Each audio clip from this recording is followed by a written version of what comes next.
At the time of this recording, I'm an all-star host who has completed over 100 bookings. I've seen the upsides of the business as well as the downsides, but I've recently came to the realization that nobody ever really speaks about the downsides. So let's get into it.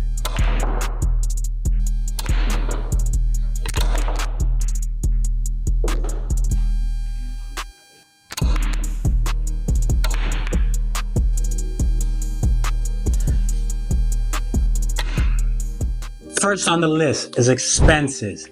You cannot successfully operate car rental business in general without having expenses. Expenses is like your best friends. Like you have to pay to play, literally. So expenses come in so many different ways. It could be car wash. It could be mechanical expenses. It could be the smallest thing like an air freshener to take away the marijuana smell from the previous guest before giving it to the next guest. Or it can be as much and as high as detailing, car detailing or whatnot. So many different sorts of expenses that arise. And of course, this is taken out of your earnings on the business. It literally costs to operate the business.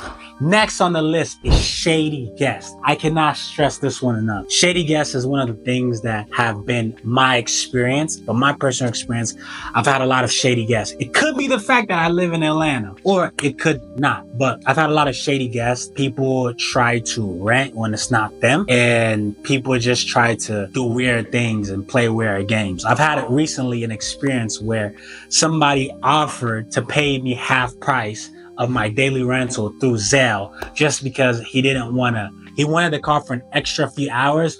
But as you guys all know, on TURO, if it's over an hour, it's an extra day. So for those extra few hours, he would have had to pay a full day if he went through TURO. But then this dude decided to, hey, how's it going, Hafiz? Is it okay if I Zelle you for these extra few hours? No. Not to say he's a shady guest, but that just goes into the category. A lot of people actually like to rent, but not also have their documents fully dialed in.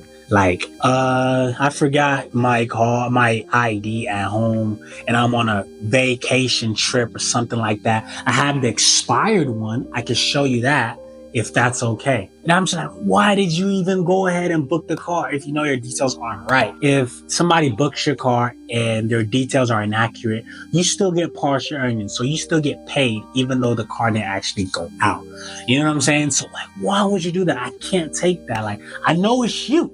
It's you, but I just can't take that ID because I'd be at fault. And my biggest risk, the biggest problem is taking a booking you weren't supposed to take, and then a problem comes about during the booking. And now it's hard for you to get covered through TURO's insurance because you made a simple mistake. Speaking of shady guests, that brings me to my next point. TURO recently has this thing where you have to wait 2 hours before you can cancel a trip. If they book with you at 1 p.m. and they don't show up till 2:30, like it's still under their booking, even though they're like an hour and a half late. But then if it's a shady booking and you can tell it's shady, you still have to fully wait 2 hours before you can actually cancel the trip, which sucks because if this is a side hustle for you and not your main means of making money, then somebody can actually book the night before and say, okay, I'll be here at 10 a.m. And you're like, okay, perfect. I gotta work at 12 p.m. So that's cool. But then now you gotta wait 2 hours because they're being shady? Come on now. That doesn't make sense. So that's one of the downsides of renting on TURO. And what's so funny about this is it used to be 30 minutes. So they just all of a sudden changed it on you, which brings me to my next bullet point is uncontrollable changes that happen on the platform. TURO can wake up one day and send you an email and say, 3 weeks from now, a month from now, we're going to make this change.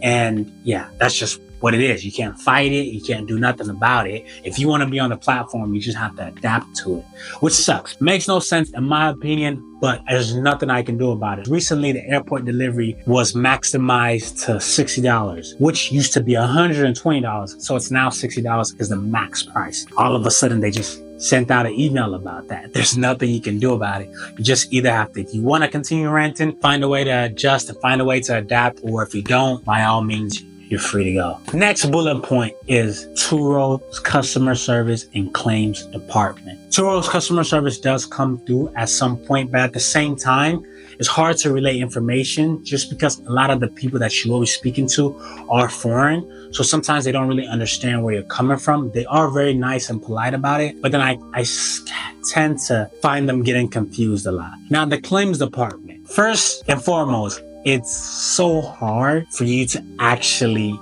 get your claim worked out to your personal satisfaction. I've had so many experiences where there's a curb rash on my wheel and it's like a hassle. For them to actually confirm the scratch, for example, they require you to do so much. They require you to get a car wash, and then they require you to make a live video of you actually scraping that part just to confirm that there is some kind of scratch.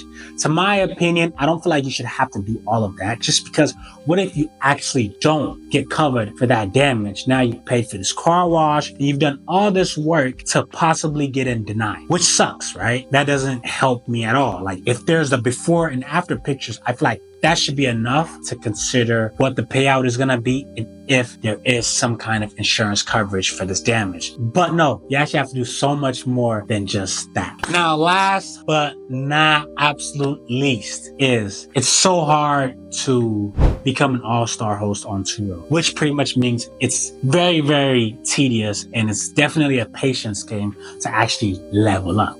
It takes so much out of you and the guests to actually help you become an all-star host. I just feel like so many benefits do come with being an all-star host. I definitely feel like you are considered top priority when it comes to rentals. So if there's 1,000 Teslas, you are in the top 50 when you become an all-star host. So it definitely helps earnings and it guarantees bookings. I feel like it's so important to become an all-star host and to get guaranteed bookings before you can actually level up in the business personally. So if you're somebody that had 2 cars and you're thinking about getting 5 or pretty much 5 in total, so 3 more, then it's so important to probably be patient and wait till you're an all-star host so you have some kind of guarantee. Because to me, I feel like at that point, you'd probably be financing the vehicle and you definitely want TURO to pay for that vehicle and actually have earnings in your pocket. So you might want to chill a little bit, but chilling a little bit requires so much, because one thing about reviews and ratings on TURO is if a guest actually does not review, it actually hurts your ratings. So even if a guest gives you a bad review or doesn't give you a review at all, it's pretty much the same thing. It goes and plays the same way. That to me makes it even more tough for a host to actually become an all-star host. And literally you have to check, whoever's rating you has to check every single box, from cleanliness to maintenance to communication. Everything needs to be checked. And it's easier to lose ratings than to gain ratings. So if your ratings drop, it's so hard to actually climb back up to make it to where you need to be considered an all-star host. Very, very important, but very, very hard to reach. I feel like I understand it to a certain degree, but to my personal opinion, I feel like if a guest doesn't give you a review, then it shouldn't affect you as bad as if they gave you a bad review. That comes to the end of what I have to say about the downsides of renting on TURO. I know there's downsides in every single business, so I don't want this to be a way of you being discouraged, but more of a way of awareness and being alert to what you will find yourself getting into upon starting the business, if that is something that you're looking into get into. I appreciate you guys, man, tuning in. Make sure that you like, comment, and subscribe. I'm currently on a goal of getting to 100,000 subscribers, and I know it's absolutely possible, but I can't do this by myself. So I'm requesting that every single person watching right now, please assist in reaching that goal and click that subscribe button. I love you and I appreciate you for doing so, and I'll see you in the next one. Ski!